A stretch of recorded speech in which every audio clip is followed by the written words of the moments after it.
Hello everyone. Let us begin with the very first lesson of 11th Commerce, subject Organization of Commerce.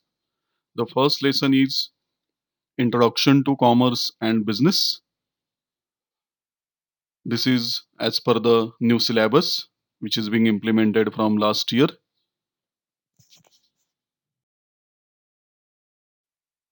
Students, all human beings require different types of goods and services to satisfy their needs, daily needs or whatever. So they keep themselves busy and do some activity throughout their life for earning.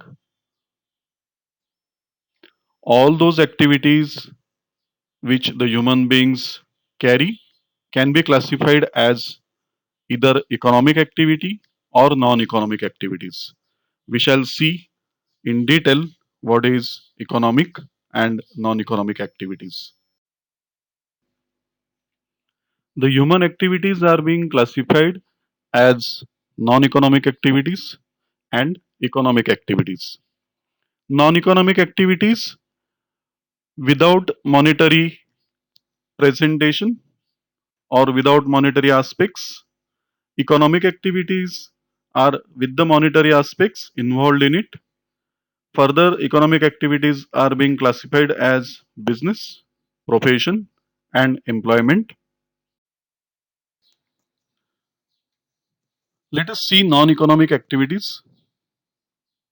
The non economic activities are those human activities which are being performed to satisfy personal, social, religious, cultural, and sentimental requirement without any monetary expectations. My dear friends, the non economic activities do not involve any monetary expectations. It is just for the satisfaction of personal or social or religious requirements or cultural and sentimental requirements of human being. Let us see few examples of it.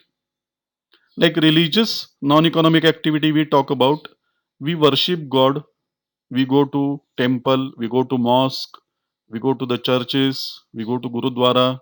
So all these activities are called as non-economic activities. Cultural activities like the get together in school or college, the yearly cultural programs we arrange at the end of the year. Personal non-economic activities are like a mother cooking in house, then a person is singing as his hobby. Let us see few more examples in non-economic activities like reading books, serving people, cooking by mother, just now I have told you, playing with the siblings, etc. These are all non-economic activities. Celebration of birthday parties, attending a marriage ceremony are also few examples of non-economic activities. I hope you are getting what is meant by non-economic activities. The examples will definitely clear your idea, the concept about non-economic activities. Now the next type of economic activities in this, if you see the actions that involve production, distribution, and consumption of the goods and services at all the levels within a society, they are called as economic activities. So any action involving of production, manufacturing of different products and services, then distributing those products and services in the market, and the consumption of these goods and services by people at all the levels within a society are called as economic activities. One example is given, that is worker working in a factory, a person working in an office, you can say it's a economic activity, or a seller selling goods and services, a shopkeeper is selling the goods of daily needs, can be an economic activity. Thus, economic activities facilitate, it enables earning the livelihood, that is income. That's why there is a direct relation of monetary aspects in economic activities. Now, let us go ahead with the term business. See, the business is a systematic attempt by business persons to produce the goods and services and sell them in the market to reap the reward by way of profit. It's a systematic attempt. It is one of the organized attempt, efficient or regular attempt, you can say, by business persons to produce the goods and services and sell them in the market. For what are they selling? For what they are producing the goods and services? So it is given in the next part of the sentence: to reap, to gain, to procure, or to earn the reward by the means of profit. So these activities, this systematic attempt is being carried on for the sake of making profit, earning money. Business satisfies the multiple and complex needs of the society. See, whatever is being needed by the society, whatever is being required by the society, those multiple and complex needs are being fulfilled by the businesses. Further, if you see, the business represents organized effort by an individual, again organized, that is systematic effort by an individual or group of individuals. The production of the goods actually means making of goods, manufacturing of goods. It may be agricultural product. We are going to see what are the primary industries and secondary industries. In that you will come to know. Agricultural industry is one of the primary industry. So business may be related to the agricultural product or finished goods produced in factories.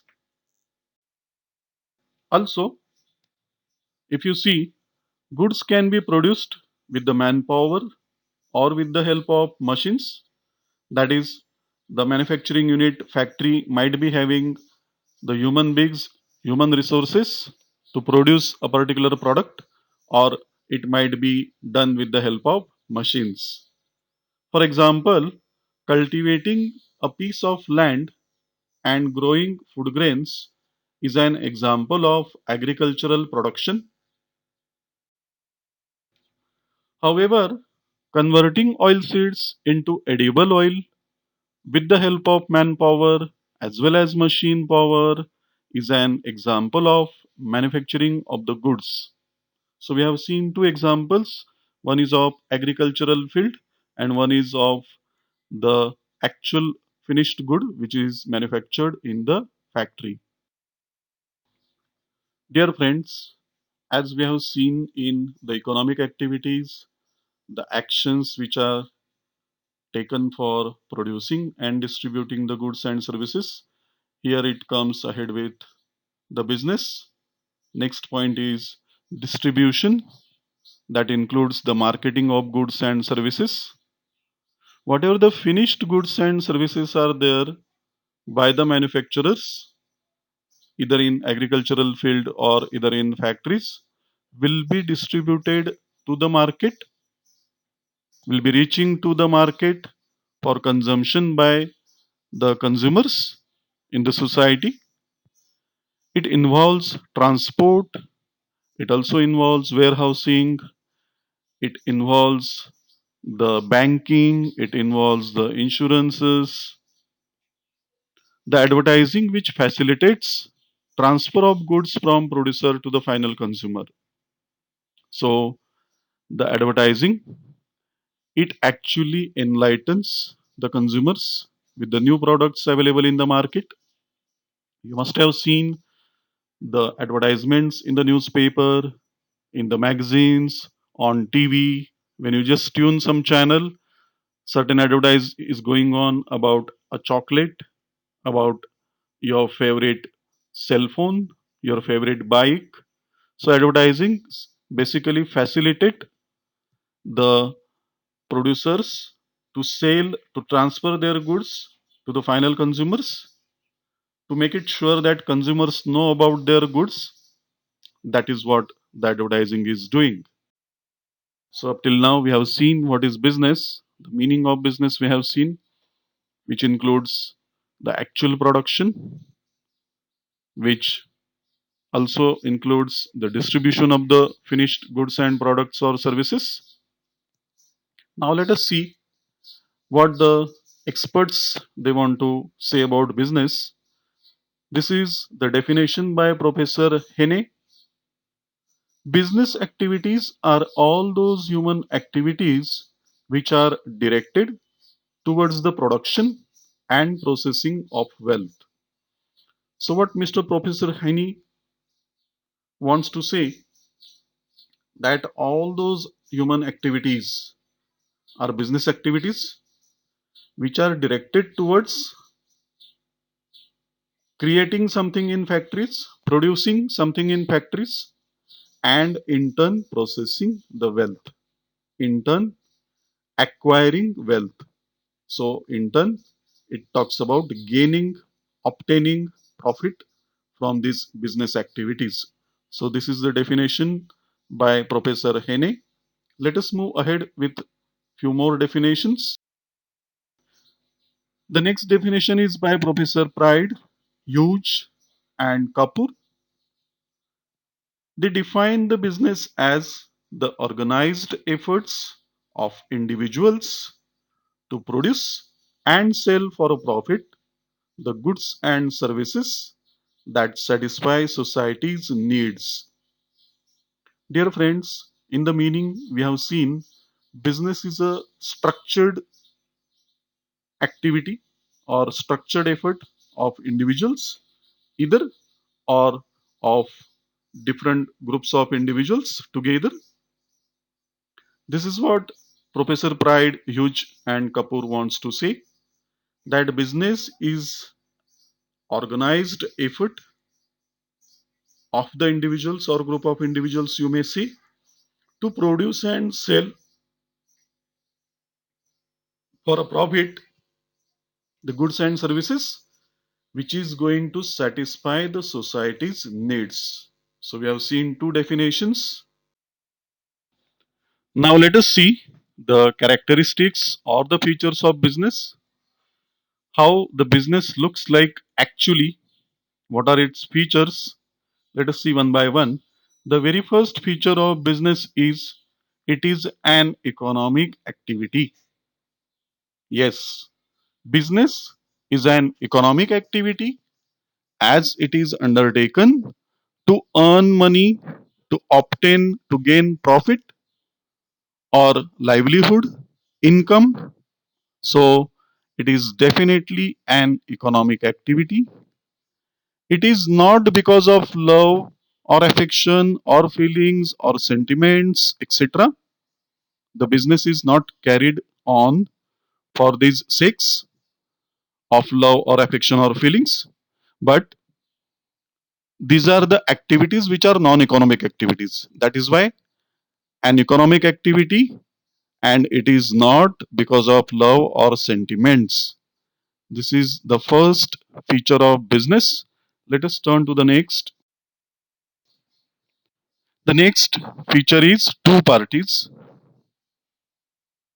Every business transaction involves an exchange of goods and services.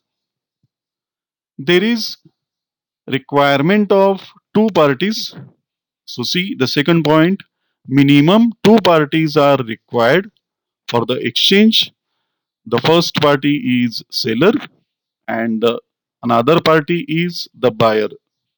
So these two parties are required to exchange the goods with what? With the worth of money. Business transaction is a result of an agreement between the buyer and the seller, which may be oral or written. So when any business transaction happens, there is a kind of agreement between the two. I'll give you one example. If I go to one of the shop to buy latest TV, I definitely go ahead with asking the features to the shopkeeper, to the dealer, and then I talk about the warranty or guarantee. So all these agreements between the buyer and seller, it is the business transaction what we say, and the agreement would be oral or written.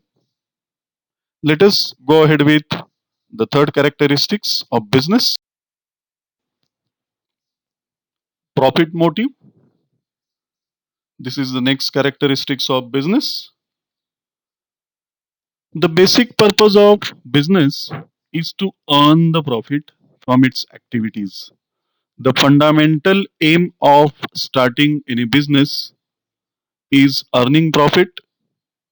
So this is one of the important feature of business, profit motive. Businessmen try to maximize profits either by increasing the volume of sales or reducing its costs. So how the profit will be gained more, either the businessman will increase selling the number of products, selling or increasing the share of the market by selling more products, that is what the volume of sales called as, or the businessman may try to reduce the cost of his products or services. So more and more people will get attracted towards his products and they will buy. So altogether he'll be earning more profit. This is what the feature of business, profit motive. Let us move ahead. Overall, this profit motive is the spine of business, they say. The spine of business. Hope you understand, which keeps the business going on in the long term. So if profit is not existing, might be the businesses will stop. So this is called as the spine of business, the profit motive. The amount of profit may differ from business to business depending upon what kind of business you are conducting. So this is what we are going through, the features of business, and just now we saw profit motive. The next characteristics is production of goods and services. Again, one of the important feature of business. Before exchanging the goods and services, my dear all, don't you think they should be produced by the business enterprises? Yes, they should be produced, and then only it is possible to exchange them, to distribute them in the market. Goods are either manufactured or procured from the supplier with the aim of selling it further to the consumers for profit. So the goods are either manufactured or procured. From whom? From the supplier. And the main aim of selling it further to earn the profit. So it is being sold to the consumers. Let us move ahead with the next feature. I hope up till now you are getting me. Whatever the features we are going through, you are understanding the meaning of it. Let us turn ahead with the new feature of business. Fifth feature of business, exchange of goods and services. Business involves transfer of goods and services directly or indirectly with money or money's worth. So the next feature talks about exchanging of goods and services with the money or money's worth. Worth means value or cost. The monetary exchange is the exchange with money, of course. One example I have given over here, buying a computer system for cash is one of the way of exchanging, transferring the goods and services with money's worth. On the other hand, in case of barter exchange, dear friends, you must be aware of the barter system which used to happen in the earlier ages, few decades before. The barter system did exist in India also. It talked about exchanging the goods and services for some other goods and services. So this was also one of the kind of exchange which was existing in India, in other countries also. Example of barter exchange is given. Rice is exchanged for clothes. Wheat is exchanged for edible oil. So this is the feature of business, exchange of goods and services. Dear all, if the goods are produced for own consumption, that is stitching a dress for a daughter, it cannot be called as a business activity, but doing same activity in a tailoring shop for earning money is surely called as a business activity. Similarly, if the goods are donated or given as a gift, then it cannot be considered as a business activity because it is just for the sake of satisfaction, one's satisfaction. He or she is donating it, so it won't be considered as business activity. Remember the very first feature of business, that is, it is an economic activity where earning livelihood is there, where monetary exchange is happening.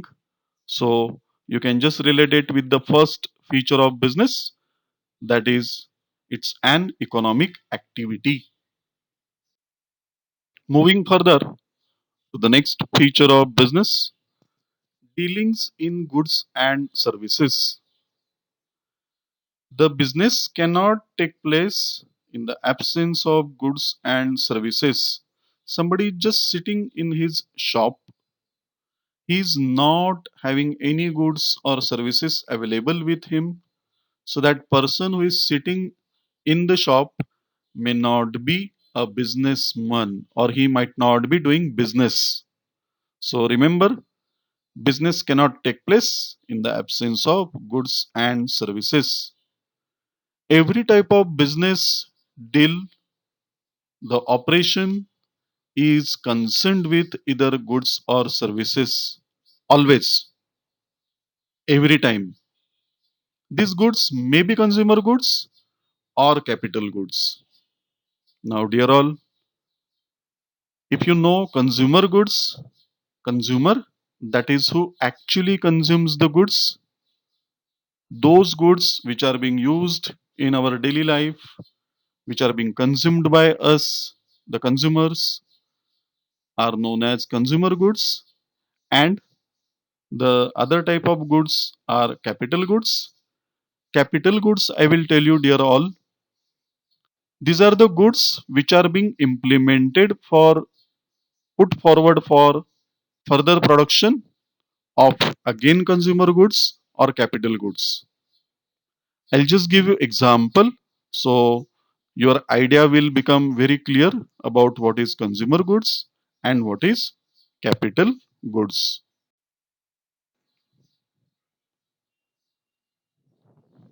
See, the classification of goods I have shown here on your screen.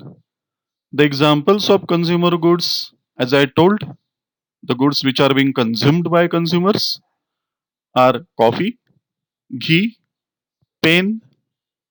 These are consumer goods. I have shown machinery, plant, furniture in capital goods.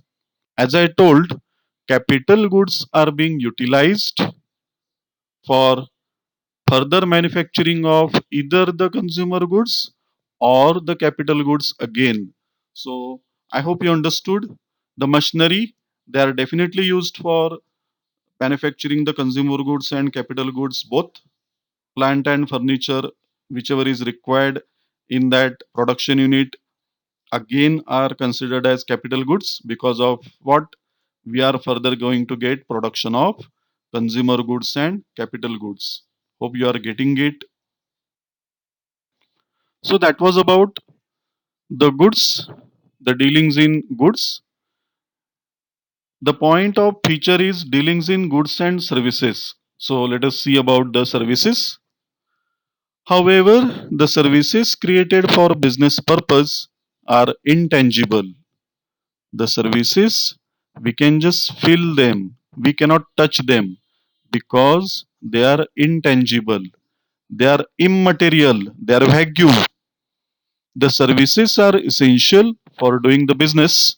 For example, transportation, insurance, banking, etc. The next feature of business, that is continuity in dealings. Yes, this is again important feature. There should be regularity. Any business, it requires regularity in the transactions. One single transaction does not constitute business. Yes. So continuity in dealings must. For example, if a person sells his own vehicle and earns profit, that is, it happens hardly a single time or twice in his lifetime, then it will not be considered as business activity. But if he is a car dealer and he sells and purchases cars regularly, then definitely it is considered as business activity because this is the feature of business. Like continuity must be present in dealings, there should be regularity in dealings, then and then only you can call it as business activity. The next feature or characteristics of business is uncertain returns. Dear all, I must enlighten you with the fact the business goes ahead with the risks. A businessman must be ready to go ahead with unexpected, uncertain risks which might be involved in business. So the returns is also uncertain. See, in business, the returns are never foreseeable or predictable, or the returns are not sure or guaranteed. So this is the feature of business, uncertain returns. Businessman may earn profit or suffer a loss. The next characteristics is element of risk. Risk is the key element of every business which is concerned with exposure to the loss. Dear all, as much is the risk involved in your business, that much is the earning possibility of profit in the business. So, maximum the risk, maximum is the profit. This is what the golden rule of any business concern. Do remember it forever. Maximum risk, maximum profit. The next point in element of risk is every business will have some or the other risk. The intensity of the risk can be minimized, but it cannot be avoided. Do remember the element of risk. This must be there in all the businesses somehow other or more or less, but it will be there. Certain factors are beyond the control of businessmen, like the changes in consumers' tastes, the likes or dislikes of consumers, the fashions, the trends going on around you in the market. So these factors are not in the control of businessmen. These are called as external factors, and the risk exists over there. If the tastes or the likes or dislikes keeps on changing, definitely whatever the product goods you are having in your hand, there is a risk of selling it. There might not be consumers for it. The another factor is changes in the methods of production, fire, theft, natural calamities, etc. These are also some of the factors. Like due to fire, also there may exist risk due to theft, due to natural calamities, also can lead to the risk. So these are some elements of risk, and no business is free from these above factors which are mentioned. As I told, do remember the golden rule in any business: maximum the risk, maximum the profit. So if businessman stops taking risk, what will happen? There won't be any business existing. I hope you are understanding it. Last characteristics of business, but as we say, last but not least, customer satisfaction. Dear friends, the modern concept of marketing gives stress on customer satisfaction. It specifically talks about this factor. The customer satisfaction is the ultimate aim of all the economic activities, and the business is not exception to it. So, whenever some economic activities are carried, the satisfaction of the customer must be taken care. Modern business believes in satisfying the customers. Please remember these words: by providing quality products and services at a reasonable price. So, when you go ahead with the modern concept of marketing, it definitely believes like satisfaction of customer is important. How you will keep them satisfied? By providing quality products and services. But only quality products and services will do? No. So it should be at a reasonable price also. The purpose of the business is to create and retain the customers. So whenever you go ahead with a business enterprise, you must be going ahead with the existing customers, satisfying them, as well as to create new customers, to increase your share in the market, to grow your business, to survive in the market. It is needed. So the last characteristics or feature of the business is very important: customer satisfaction. Please remember. Here we come to an end. You have learned about up till now the human activities, that is the non-economic and economic activities. You also did learn the meaning and definitions of the business by different specialists. You also learned the characteristics, features of business. Just now we have finished with the 10 characteristics of business. Hope you could gain the knowledge. If it is so, do subscribe the channel and keep enjoying the learning. God bless you all. Thank you so very much. Bye bye.